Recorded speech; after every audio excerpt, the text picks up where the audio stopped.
Hello guys, मैं हूं देव शर्मा और आप देख रहे हो आपका अपना यूट्यूब चैनल नर्सेस प्राइड। तो लास्ट दो वीडियो में हमने डिस्कस किया था रेनल सिस्टम, इसमें हमने स्टार्ट किया था।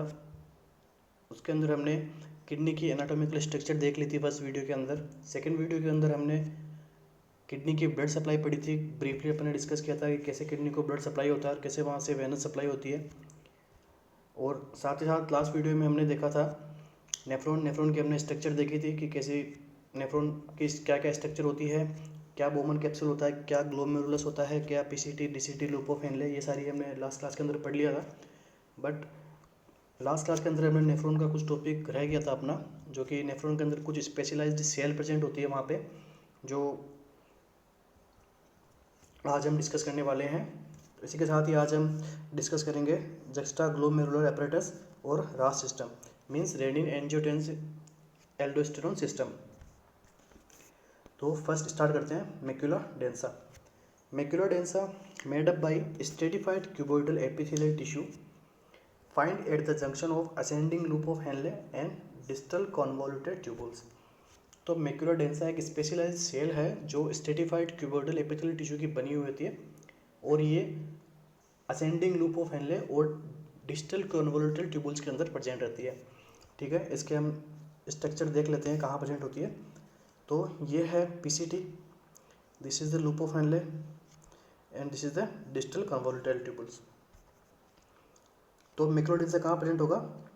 यहाँ पर डिस्टल कन्वोल्यूटेड ट्यूबुल्स के अंदर मैक्यूला डेंसा प्रेजेंट होगा,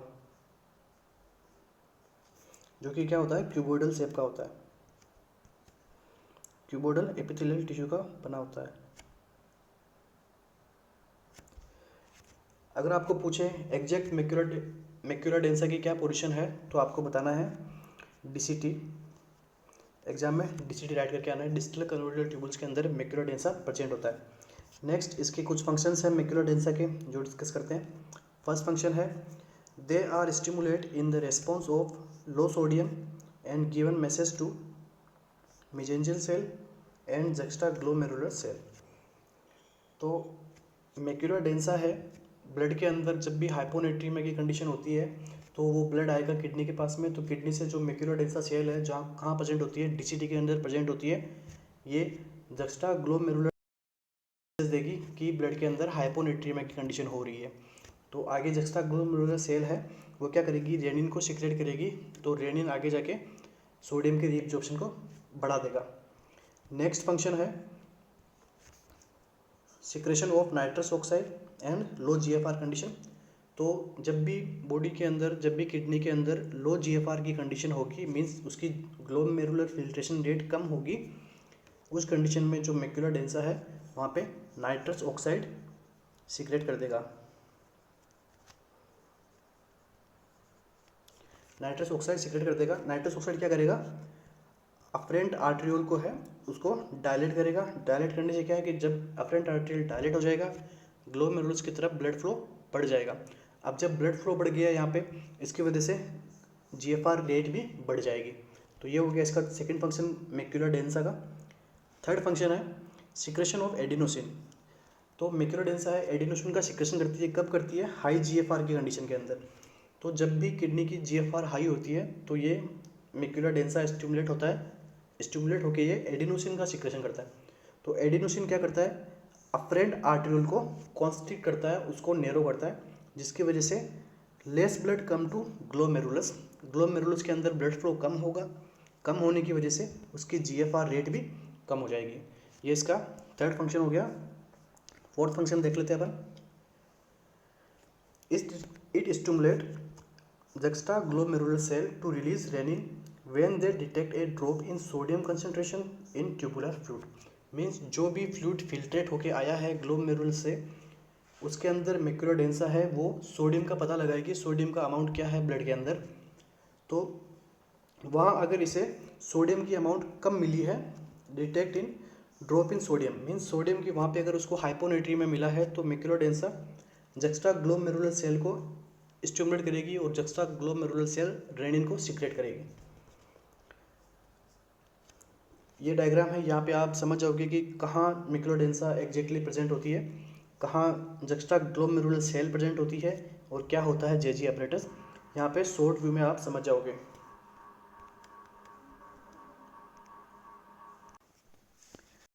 तो this is the Bowman capsule, ये बोमन कैप्सूल है, यह है ग्लोमेरुलस,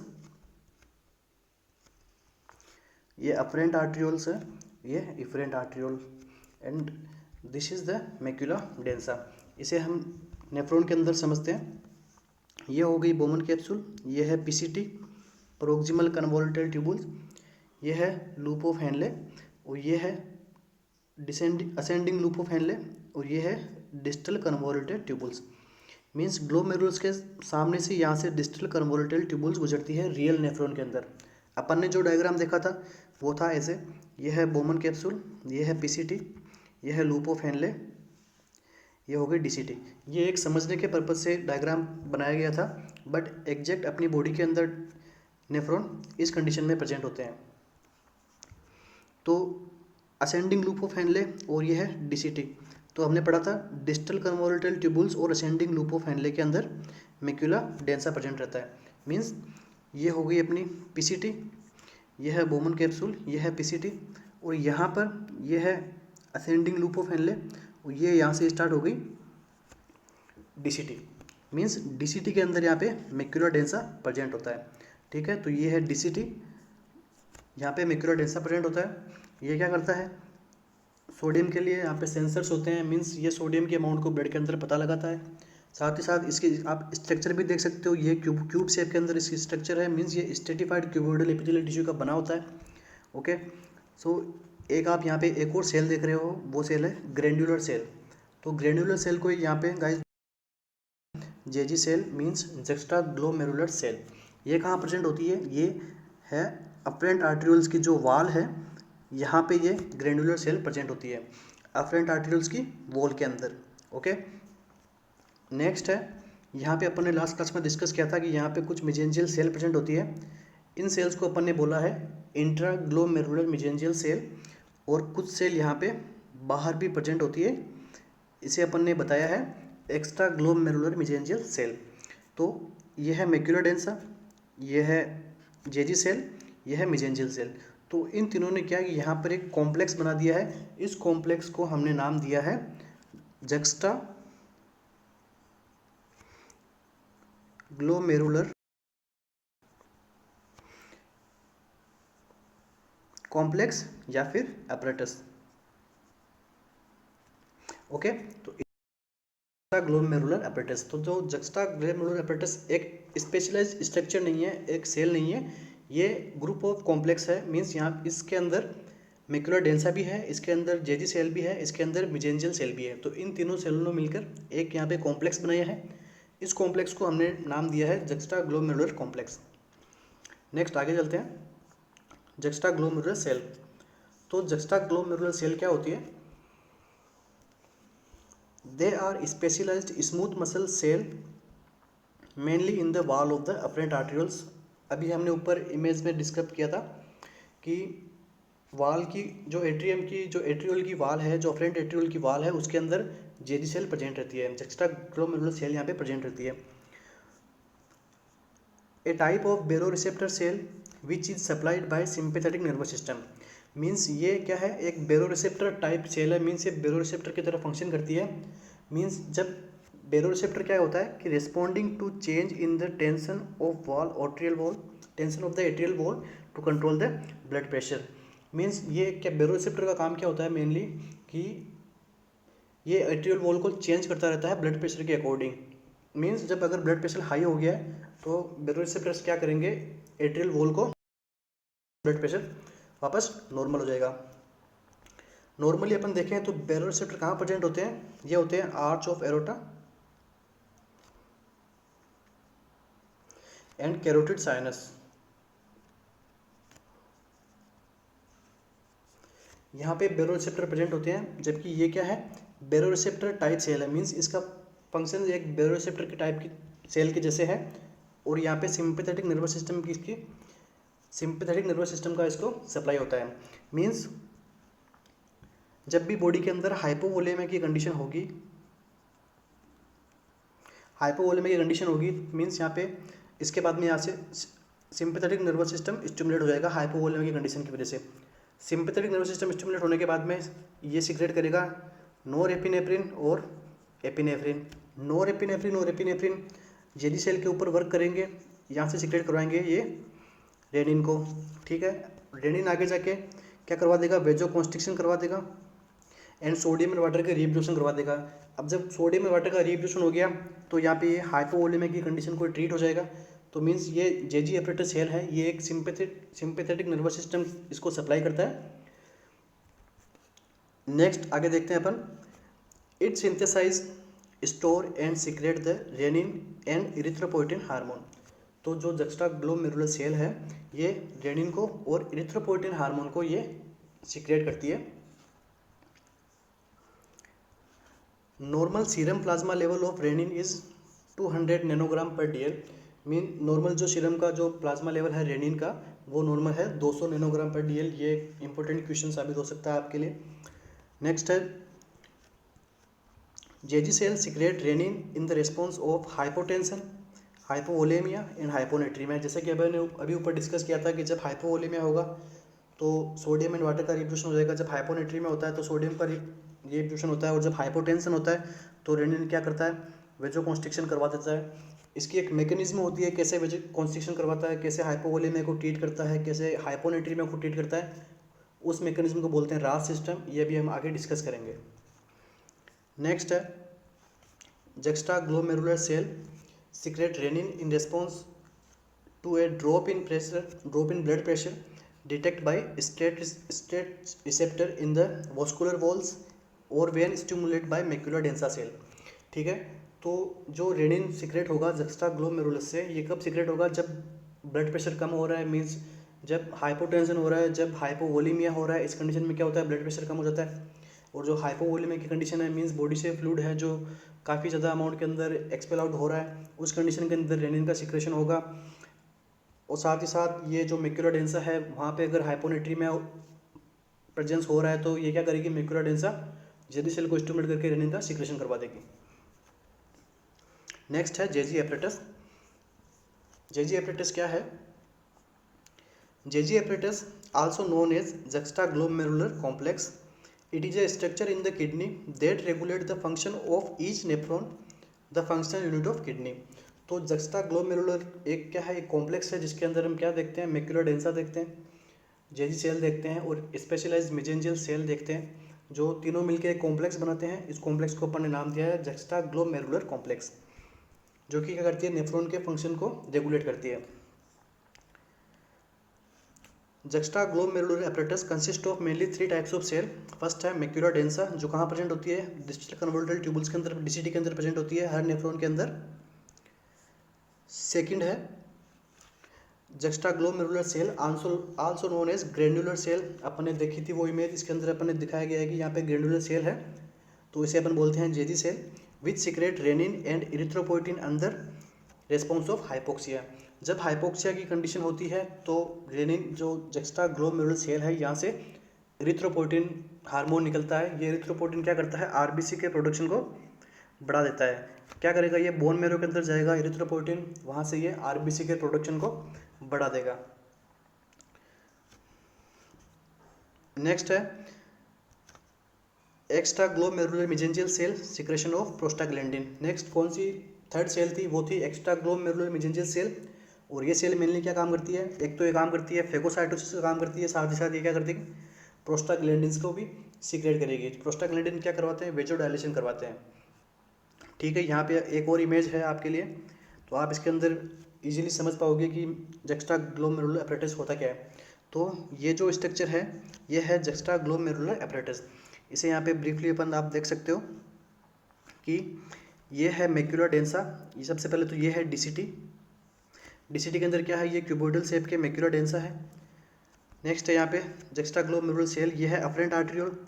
अफरेंट आर्टरियोल के अंदर यहाँ पे ये जुक्स्टाग्लोमेरुलर सेल यहाँ पे प्रेजेंट है, थोड़ी अमाउंट के अंदर अफरेंट आर्टरियोल्स के अंदर भी प्रेजेंट रहती है, बट मेनली ये जेरी सेल अफरेंट आर्टरियोल्स के अंदर प्रेजेंट है। नेक्स्ट है ये मेसेंजियल सेल, जो कि ग्लोमेरुलस के अंदर है, उसको अपन ने बोला इंट्राग्लोमेरुलर मेसेंजियल सेल, ये कुछ आउटर साइड में प्रेजेंट है। ठीक है, ये तीनों मिलके जो ये कॉम्प्लेक्स बनाया है, इस कॉम्प्लेक्स को अपन बोलते हैं जक्स्टाग्लोमेरुलर एपरेटस। ओके, तो अब ये इसके हम देखते हैं फंक्शन। फर्स्ट फंक्शन है इसका RAS system means renin angiotensinogen aldosterone system. Means ये सिस्टम क्या करता है, बीपी को मेंटेन करता है अपनी बॉडी के अंदर। जब भी हाइपोवोलेमिया होता है तो अपनी जो ब्लड प्रेशर है वो डिक्रीज होता है। इस कंडीशन को ट्रीट कौन करता है, रास सिस्टम। ठीक है, देखते हैं अपन कैसे ट्रीट करता है, ये कैसे फंक्शन करता है रास सिस्टम।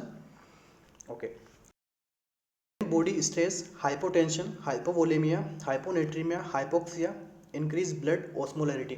जब बॉडी स्ट्रेस में आएगी मीन्स जब बॉडी को हाइपोटेंशन होगा, जब बॉडी के अंदर हाइपोवोलेमिया होगा, फ्लूइड कम होगा, हाइपोटेंशन होगा मीन्स बॉडी का ब्लड प्रेशर कम होगा, हाइपोनेट्रीमिया सोडियम की अमाउंट कम हो जाएगा बॉडी के अंदर। ठीक है, साथ साथ हाइपोक्सिया ऑक्सीजन लेवल कम हो जाएगा, साथ साथ increase blood viscosity, increase blood osmolarity. Osmolarity means blood की ऑस्मोलैरिटी बढ़ रही है। मीन्स जब बॉडी के डिहाइड्रेशन में होगी मीन्स बॉडी के अंदर ब्लड के अंदर फ्लूइड की कमी है, तो इस टाइम इसकी ऑस्मोलैरिटी बढ़ जाती है ब्लड की। मीन्स ब्लड है जो कंसनट्रेटेड हो जाता है, मीन्स उसकी ऑस्मोलैरिटी बढ़ गई है। तो ये किस में बढ़ती है, डिहाइड्रेशन में। तो ये आपके लिए क्वेश्चन है कि डिहाइड्रेशन की कंडीशन के अंदर ब्लड की ऑस्मोलैरिटी बढ़ती है।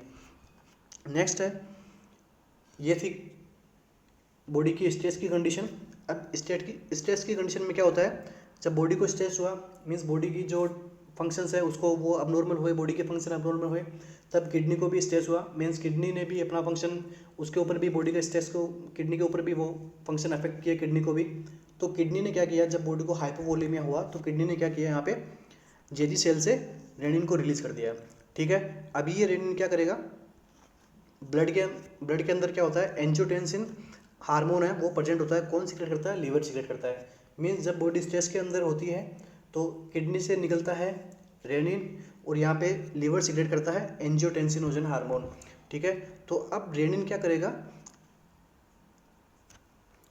कन्वर्ट कर देगा एंजियोटेंसिनोजन हार्मोन को एंजियोटेंसिनोजन फर्स्ट को। ठीक है, अब ये जो ब्लड के अंदर जो एंजियोटेंसिनोजन था और ब्लड के अंदर क्या था, रेनिन, तो रेनिन क्या करेगा, एंजियोटेंसिनोजन को एंजियोटेंसिनोजन फर्स्ट में कन्वर्ट कर देगा। ठीक है, अब ब्लड के अंदर क्या प्रेजेंट है, एंजियोटेंसिनोजन फर्स्ट प्रेजेंट है ब्लड के अंदर। तो अब ये एंजियोटेंसिन फर्स्ट ब्लड से घूमता घूमता गया लंग्स के पास में, और लंग्स के पास में एंजियोटेंसिन फर्स्ट गया और लंग्स के पास में क्या है, angiotensin converting enzyme. Means angiotensin converting enzyme lungs के पास में प्रेजेंट है।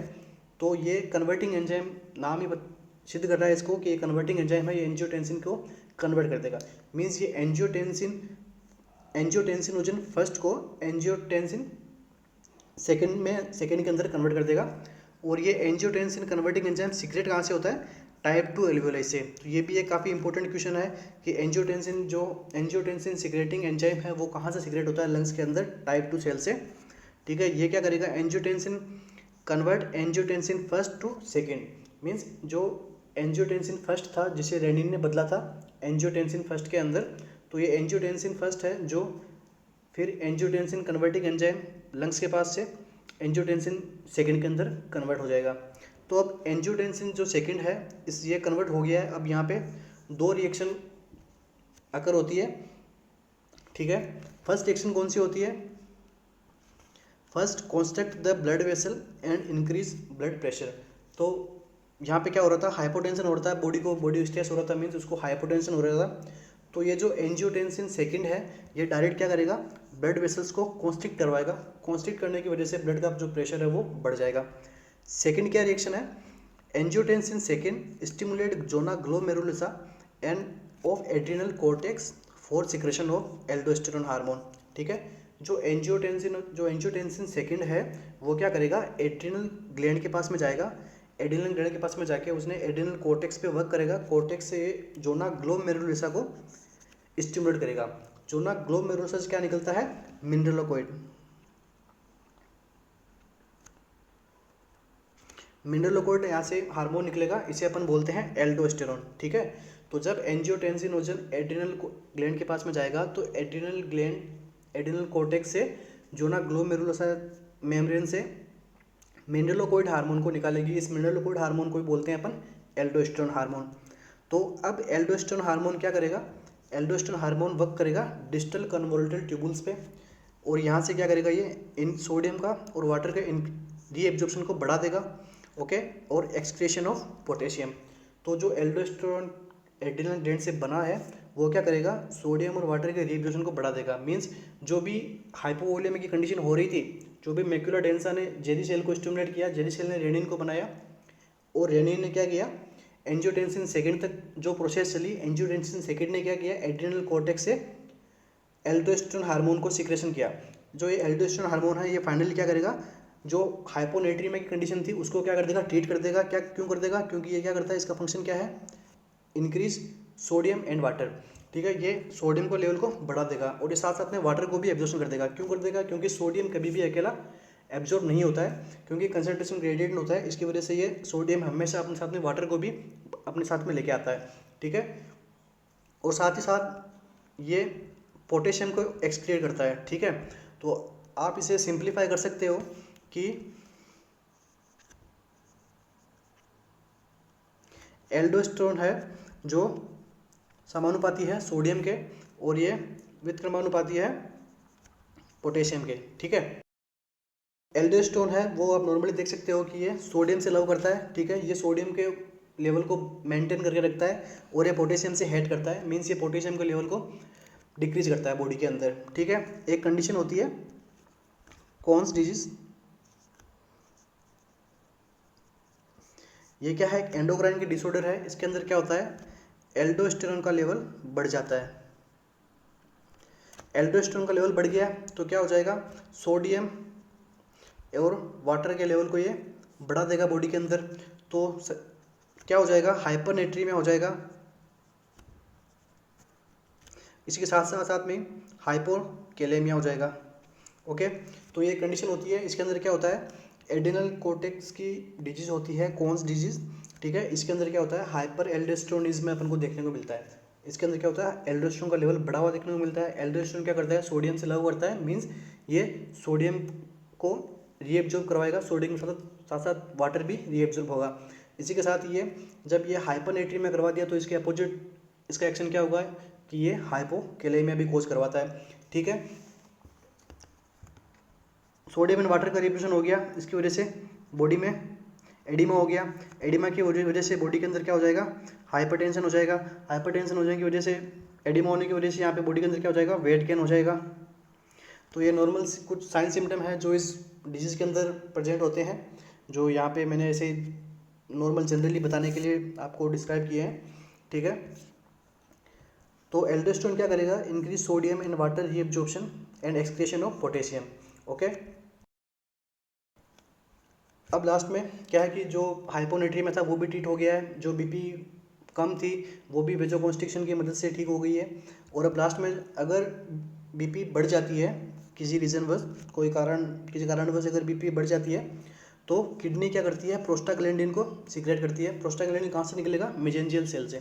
ओके, तो मेसेंजियल सेल के दो फंक्शन हो गए। एक तो ये क्या करती है, फेगोसाइटोसिस का काम करती है, मैक्रोफेज मोनोसाइट मैक्रोफेज सिस्टम बनाती है। मेसेंजियल सेल क्यों बनती है, क्योंकि ये किडनी की फेगोसाइटोसिस सेल है। और साथ ही साथ ये क्या करती है, प्रोस्टाग्लैंडिन को भी सीक्रेट करती है। तो ये प्रोस्टाग्लैंडिन क्या करेगा, वेजोडाइलेटर इफेक्ट लेके आएगा और बीपी को क्या करेगा, डिक्रीज कर देगा। मीन्स जब ब्लड प्रेशर बढ़ा हुआ रहेगा तो किडनी क्या करेगी, प्रोस्टाग्लैंडिन सीक्रेट करेगी। साथ ही साथ नेफ्रॉन में क्या है, मैक्युलर डेंसा है जो क्या करेगा, नाइट्रस ऑक्साइड को रिलीज करेगा, जो भी क्या करता है, वेजोडाइलेशन की इफेक्ट करता है, जिसकी वजह से भी कुछ हद तक बीपी कम हो सकती है। नेक्स्ट यहाँ पर कुछ रास सिस्टम की एक इमेज है, जो आप इमेज के थ्रू भी आप इसको सिंप्लीफाई कर सकते हो। तो रास सिस्टम क्या है, रेनिन एंजियोटेंसिन एल्डोस्टेरोन सिस्टम। इसके अंदर क्या होता है, जब भी बॉडी के अंदर हाइपोनेट्रीमिया होता है, हाइपोवोलीमिया होता है, हाइपोवोलीमिक शॉक होता है, स्ट्रेस की कंडीशन आती है, तो क्या होता है, लीवर से रेनिन हार्मोन का सिक्रेशन होता है, और इधर लीवर से एंजियोटेंसिन ब्लड में प्रेजेंट होता है। तो रेनिन क्या करता है, इस एंजियोटेंसिनोजन हार्मोन को एंजियोटेंसिन फर्स्ट में कन्वर्ट कर देता है। ओके, तो रेनिन की क्या मैकेनिज्म है कि ये एंजियोटेंसिनोजन जो लीवर के थ्रू ब्लड में आया है इसको एंजियोटेंसिन फर्स्ट के अंदर कन्वर्ट कर देगा। अब ये एंजियोटेंसिन फर्स्ट है जो जाएगा लंग्स के पास में ब्लड सप्लाई के थ्रू।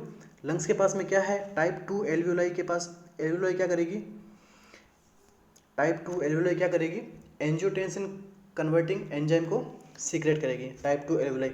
और ये एंजियोटेंसिन कन्वर्टिंग एंजाइम है जो एंजियोटेंसिन फर्स्ट को एंजियोटेंसिन 2 में कन्वर्ट कर देगा। ओके, यहाँ तक समझ में आया। अब ये एंजियोटेंसिन सेकंड है, ये डायरेक्ट जाएगा एड्रिनल ग्लैंड के पास में। एड्रिनल ग्लैंड की कौन सी, कोर्टेक्स के पास में। ओके, कोर्टेक्स में क्या है फिर, जोना ग्लोमेरुलोसा है। जोना ग्लोमेरुलोसा में क्या है, मिनरलोकोइड मीन्स एल्डोस्टेरोन। तो एड्रिनल जो एंजियोटेंसिन सेकंड है ये एड्रिनल ग्लैंड के पास में गया, यहाँ पे जाने के बाद में इसने एल्डोस्टेरोन को रिलीज करवाया। तो अब एल्डोस्टेरोन का फंक्शन क्या है, tubular sodium reabsorption, potassium excretion और H2O का रिटेंशन। मीन्स ये क्या करेगा, सोडियम और वाटर का रिटेंशन करवाएगा और पोटेशियम को एक्सक्रीट करवाएगा। तो ये मेनली कहाँ पे होता है, DCT के अंदर। तो मेनली एल्डोस्टेरोन कहाँ वर्क करेगा, DCT के अंदर। नेक्स्ट है एंजियोटेंसिन सेकंड गया पिट्यूटरी ग्लैंड के पास में। पिट्यूटरी ग्लैंड से इसने एडीएस हार्मोन को सीक्रेट करवाया। मीन्स जब बॉडी के अंदर हाइपोवोलेमिया की कंडीशन होती है तो एडीएस हार्मोन सीक्रेट होता है, एंटी डाययूरेटिक हार्मोन। ये क्या करता है, डाययूरेटिक फंक्शन को कम कर देता है। मीन्स जो भी फ्लूइड आया है उसको वापस ये रीएब्जॉर्प्शन करवा देता है कलेक्टिंग डक्ट के थ्रू। ठीक है, यहाँ से भी अपने बॉडी की जो हाइपोवोलेमिया की कंडीशन थी वो भी ठीक हो रही है। एल्डोस्टेरोन भी सोडियम वाटर को रीएब्जॉर्प्शन करवा रहा है। इसी के साथ साथ एंजियोटेंसिन सेकंड है वो क्या करता है, anterior vasoconstriction, arteriolar vasoconstriction, increase in blood pressure. ये क्या करवा देगा, आर्टीरियोलर वेजोकॉन्स्ट्रिक्शन करवा देगा। मीन्स ये वेजोकॉन्स्ट्रिक्शन करवा देगा, आर्टीरियल वॉल को नैरो करवा देगा। इसकी वजह से ये ब्लड प्रेशर बढ़ जाएगा। जो हाइपोटेंशन की कंडीशन थी वो भी ठीक हो रही है, जो हाइपोवोलेमिया की कंडीशन थी वो भी ठीक हो रही है, और साथ ही साथ में जो हाइपोनेट्रीमिया की कंडीशन थी वो भी ठीक हो रही है। ओके, तो ये है रास सिस्टम अपना। Water and sodium retention, increase circulation volume and increase renal perfusion. जो रीनल परफ्यूजन भी ठीक हो रहा है इससे, और वाटर एंड सोडियम का जो रिटेंशन है वो भी हो रहा है, और increase circulating volume. Means hypovolemia में भी ट्रीट हो रहा है, हाइपोनेट्री में भी ट्रीट हो रहा है, और रीनल का परफ्यूजन जो रीनल की ब्लड सप्लाई है वो भी ठीक हो रही है। ओके गाइस, तो ये थी आज की क्लास। आई होप आपको अच्छी लगी होगी। अगर आपको ये क्लास अच्छी लगी है तो प्लीज़ लाइक कीजिए, कमेंट कीजिए, शेयर कीजिए, और अपने मित्रों के अंदर इसको शेयर कीजिए, और साथ ही साथ इसको चैनल को सब्सक्राइबर कीजिए अगर आप पहली बार इस चैनल में आए हो तो। और थैंक यू वेरी मच। और नेक्स्ट क्लास है अपनी वो है किडनी के फंक्शंस के ऊपर। Thank you.